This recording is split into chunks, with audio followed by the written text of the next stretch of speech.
Ideologi khilafah sepenuhnya berseberangan dengan demokrasi, NKRI, Pancasila, dan UUD 45. Khilafah adalah sebuah sistem kenegaraan di mana ada seorang pemimpin yang berkuasa dengan menerapkan syariah dengan melandaskan diri pada Al-Quran, hadis, sunnah, dan kesepakatan ulama.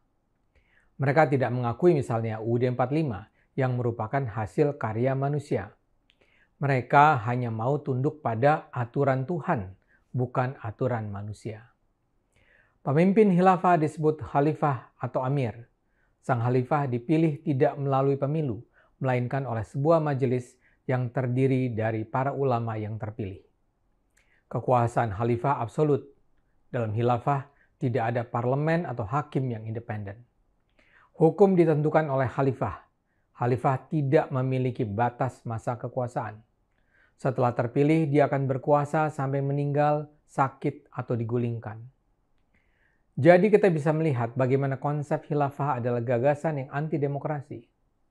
Abu Dah bisa saja mengatakan bahwa kampanye khilafah ini tidak ditujukan untuk mengganti ideologi negara atau merebut kekuasaan. Tapi saya rasa itu sekedar pernyataan di saat mereka atau organisasi mereka masih kecil. Kalau mereka terus membesar, akan lain ceritanya. Pada dasarnya khilafah tidak bisa diperjuangkan berdampingan dengan demokrasi.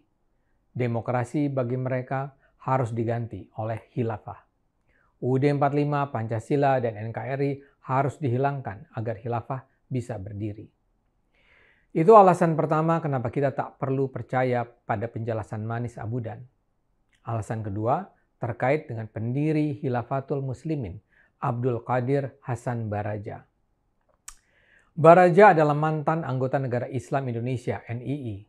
Bahkan kalau didengar penjelasan BNPT, sebagian besar tokoh kunci dalam gerakan ini adalah mantan NII. Selain aktif di NII, Baraja juga menjadi salah satu pendiri Jamaah Islamiyah. Baraja sendiri sudah 2 kali ditahan terkait dengan aksi kekerasan dan teror. Pertama, pada Januari 1979, berhubungan dengan teror Warman.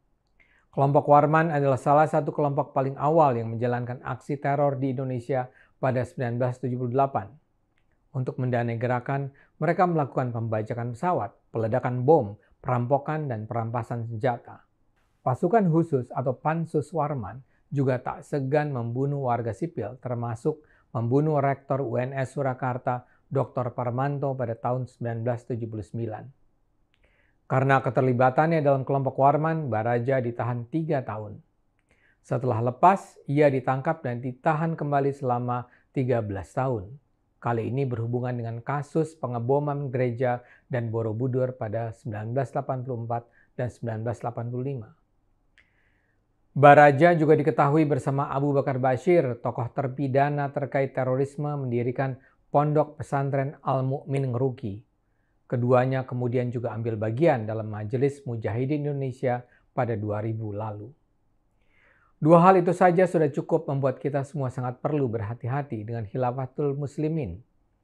Apalagi belum lama ini pada saat penangkapan seorang tersangka teroris berinisial NAS di Bekasi, ditemukan di kontrakannya kardus berisi buku-buku Khilafatul Muslimin dan logo bordir Khilafatul Muslimin.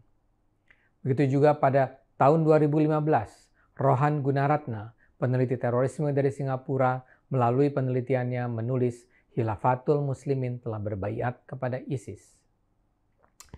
Pemerintah nampaknya perlu segera bertindak tegas sebelum Khilafatul Muslimin terlanjur terus membesar. Ayo gunakan akal sehat, karena hanya dengan akal sehat negara ini akan selamat.